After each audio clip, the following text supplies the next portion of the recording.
Assalamualaikum warahmatullahi wabarakatuh.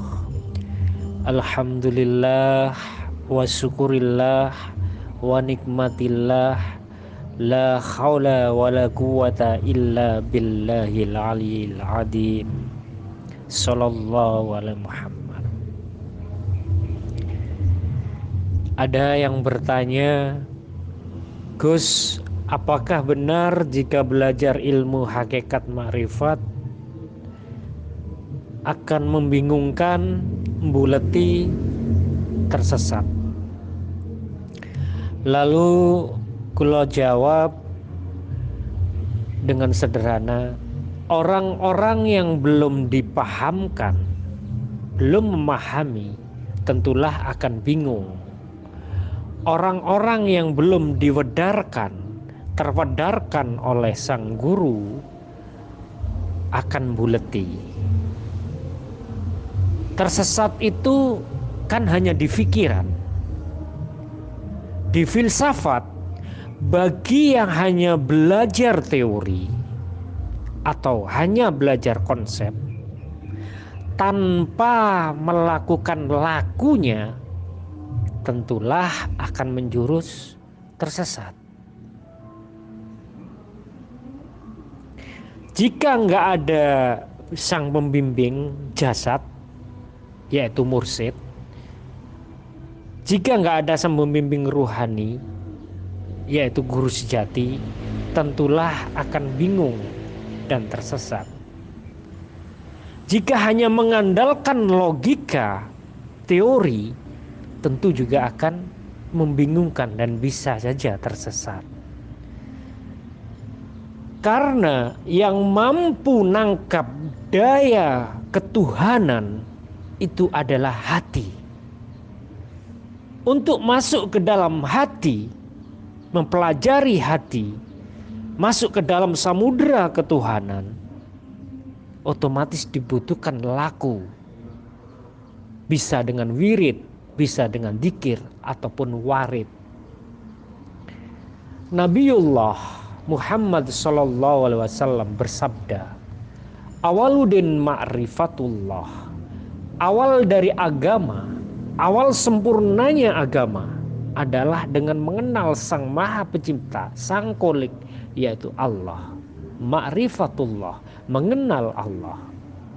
Salah satu jalan untuk mengenal Allah adalah dengan mengenal diri sendiri. Itu lebih dahulu.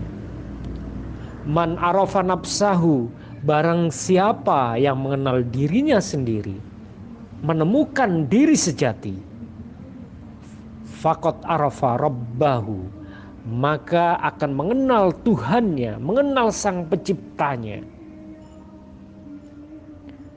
Proses mengenal diri sendiri ini, untuk menemukan diri sejati, diawali diri harus mengenal anasir-anasir yang ada di dalam diri sendiri.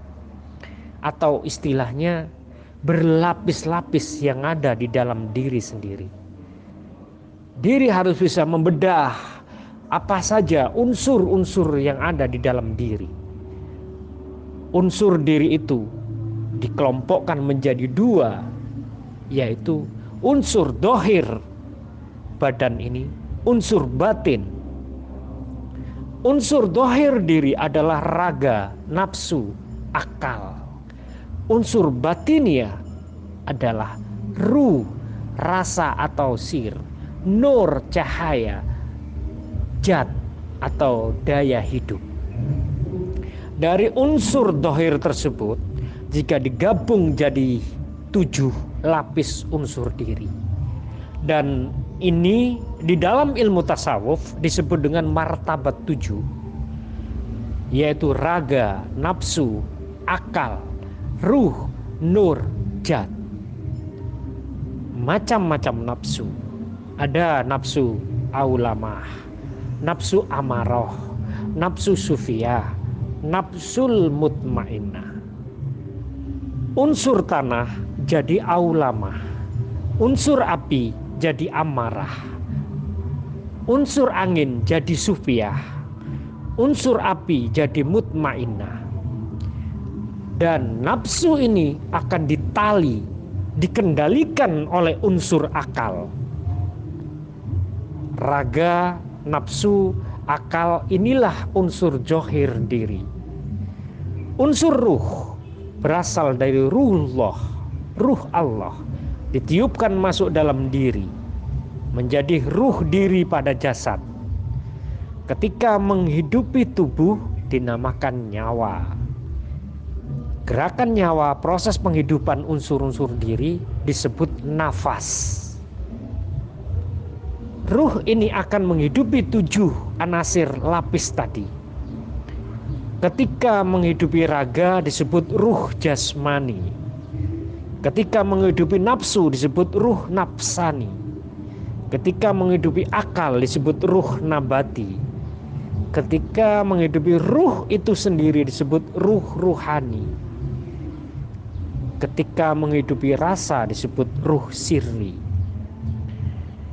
Ketika menghidupi cahaya disebut nurani. Ketika menghidupi zat disebut ruh idofi. Martabat selanjutnya yaitu rasa ataupun sir. Yang paling luar disebut perasaan. Perasaan yang sudah murni disebut rasa. Dan rasa yang menyambung dengan Allah, Sang Pencipta, disebut dengan rasa, rahasia rasa.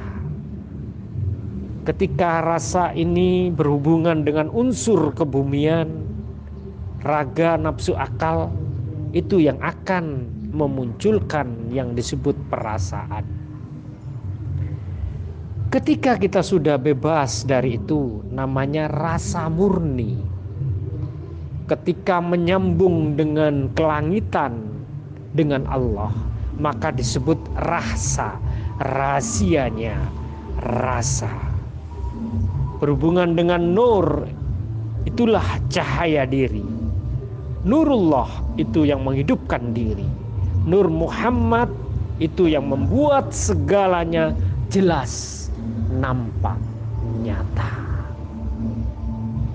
Wabillahi taufiq wal hidayah. Wassalamualaikum warahmatullahi wabarakatuh.